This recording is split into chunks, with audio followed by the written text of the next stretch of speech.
Welcome back to Elite Tech Club. In the last video, we built the layout of our weather app with HTML and CSS, and today we'll make it come alive with JavaScript. We'll fetch real weather data, display temperature, humidity, and wind speed, and even change visuals based on the weather. Let's get started. Okay, first we grab all the important elements from our HTML, like the input field, button, and areas where the weather info will be displayed. First, the weather card. I'll use getElementById, weather-card, and then I'll copy and paste this line multiple times.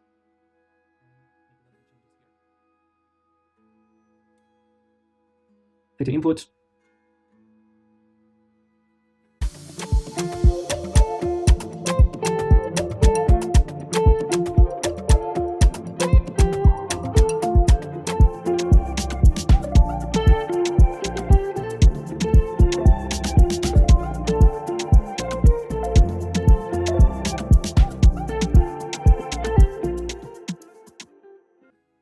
Now we have access to all the elements. Next, weather mapping. Each weather code returned by the API is mapped to an emoji, a short description, and a gradient background color. This gives our widget a nice dynamic visual effect that matches the current weather. These are the properties: codes, icon, description, and gradient. In order to get the information, I'll navigate to OpenMeteo.com, and if I scroll to the bottom here, you see the weather codes, and we're using them in our weather map array. For example, you see for the code 0, we have clear sky, and the icon is also something that we'll grab from Emojipedia, as we saw in the previous video. Here are color codes. Of course, you can use any color that you prefer. And again, I'll navigate to Emojipedia. I'll copy this sun emoji again and paste it there. Again, I'll emphasize that we only use standard Unicode emojis. And then I'll copy and paste it several times.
Now you see our weather map.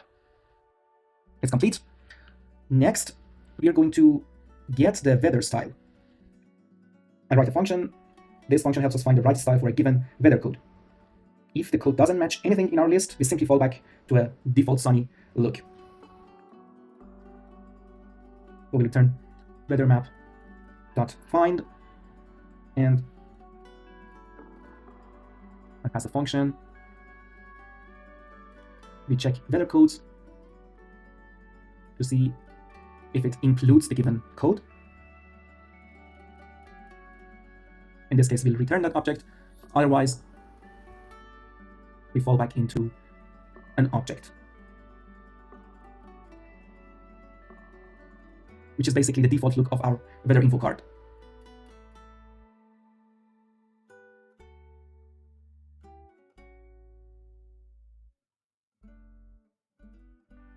Last but not least, gradient. which will be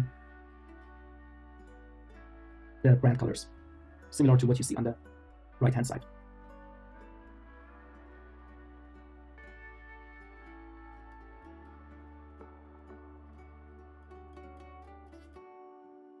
I'll need to copy the icon as well. Yeah, and I'll save it. Nice. Now let's move on to the heart of our app, fetching weather data. We're using the OpenMeteo API, which gives us free weather information based on a city name. I'll define a function which is async getWeather, and I'll add a try catch block. Step 1, we fetch the geographic coordinates of the city. I'll use the fetch API.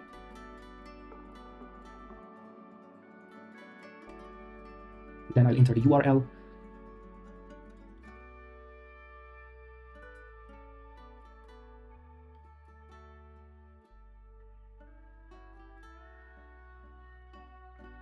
You can pass the city name as a query string.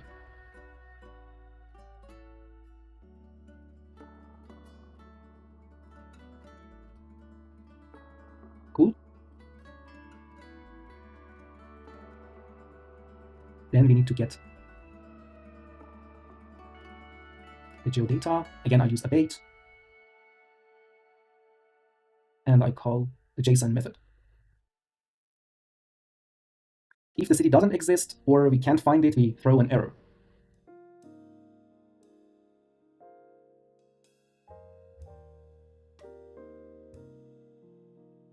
Later on, we'll catch this in the catch block. And this is the message, city not found.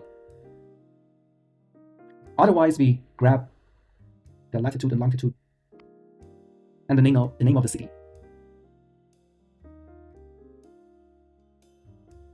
Object destructuring, geodata.results, and index 0 because it returns an array, and we're only interested in the first element because we might have multiple cities returned by the API. And the first one is probably the one that we're looking for. And next step is fetching the weather info. Again, I'll use the fetch API, and this is our URL.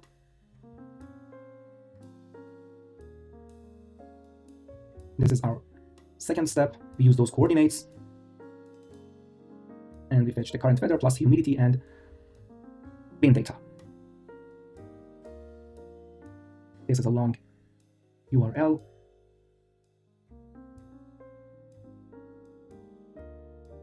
Make sure that we don't have any typos here.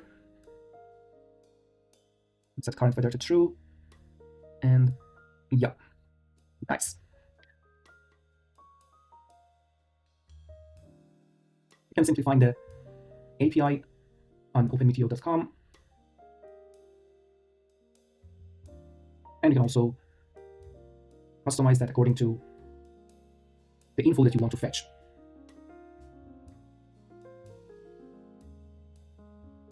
Yep, here is a list of parameters. Here we're only interested in the weather info and humidity and wind speed.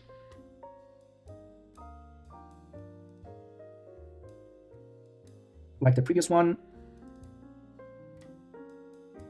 again, I'll use the JSON method to extract weather data, and next step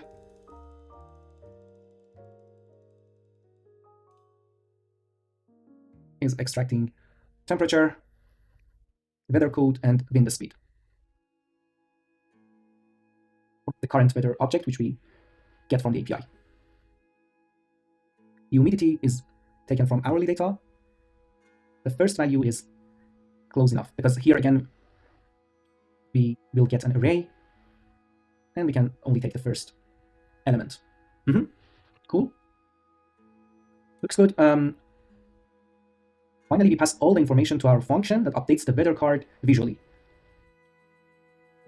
Update weather card, and we pass everything that we got.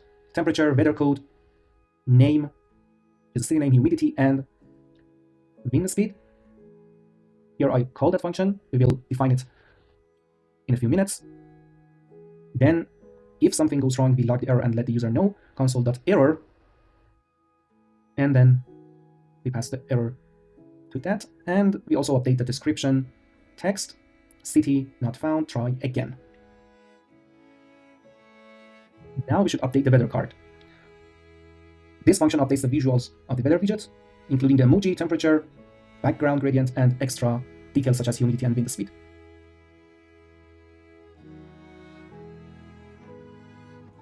This is where we can use our weather map. First, define the matching weather style based on the code. Previously, we defined this getWeatherStyle. We pass the code to that function, and again, using the structuring, I'll store the values in these variables: icon, desk, and gradient. Next, let's animate the icon so it smoothly transitions when the weather changes.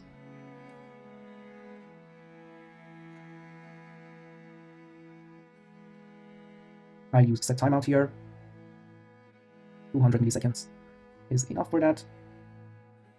We change the icon's text, content, icon element. Yeah.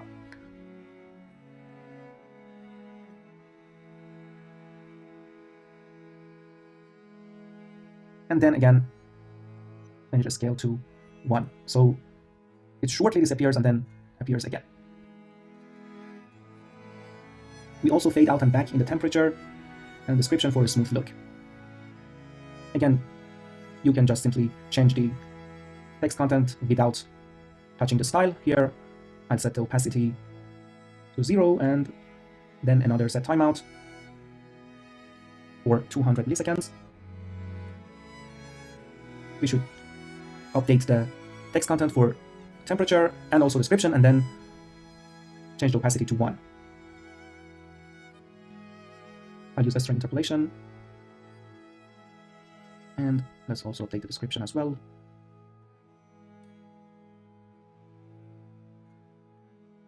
And don't forget to update the opacity as well, otherwise it will be hidden forever.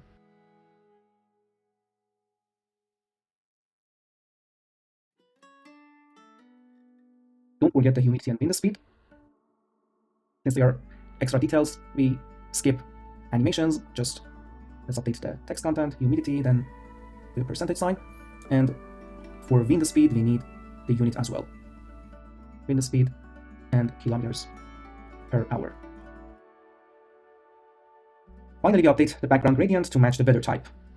Weatherinfo.style.background equals to gradient. Let me enter city, Bratislava, for example, and then click on show weather. Nothing happens. And it's completely normal because we haven't added the event listener. Then I'll add the event listener for the button. When the user clicks show weather button, we get the city name and fetch the data. First step is getting the text entered by the user in the input field. If the user enters something, we call the getWeather method here. Yeah, city input.value.trim. We cut off extra spaces. And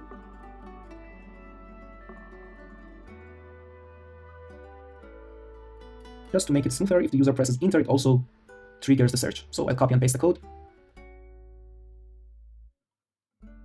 We press event, and if the user presses enter, we need to call the method getWeather again. Let's check. New York. I'll click on the button. We have an error here. Cannot read properties of null. Line number 116. Temperature. I guess there's a typo. Let's see. Yes. Temperature. Right?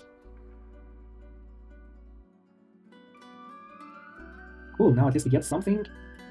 But the problem is that the description is not visible. Something is wrong maybe inside the set timeout block. Yes, here, since we copied and pasted, forgot to add the opacity 1 to description. Now, yeah, for Auckland, you see that it's working again. Tokyo. One thing that I'm not sure about is getWeatherStyle, because I think yeah, we are always returning the fallback object, which is not the case. We need to wrap the whole thing in parentheses. Yeah, exactly. Okay, now it's working. Previously, we forgot to add parentheses. Now it's working. Yeah, City of Berlin is partly cloudy, and then Tehran. Yeah, clear sky, 23% humidity. There is. I'll press enter. It does not work. What's wrong here? Let's check. The event listener seems to work. Oh, the problem is that we added the event listener to the button, not to the input. Yeah, here if we click, it works. And then if we enter another city like Berlin and then press enter, it also works. Yeah, this is the problem when we copy and paste the code. We can also use key up. Still, I expect to get the same result. Yeah, for Chicago, I'll type it in and then press enter.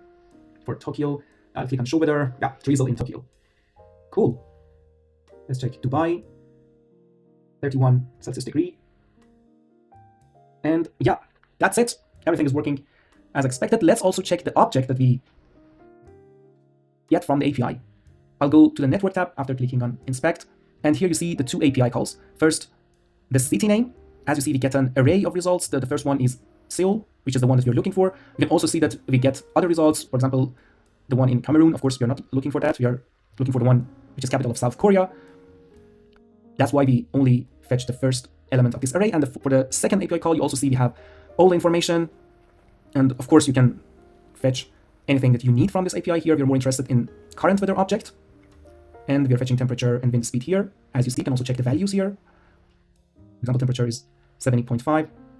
And also, if we go further down, you can see the humidity. Again, we have an array, and with lots of values, we only fetch the first one, 80 here, and you can see that on the weather card as well.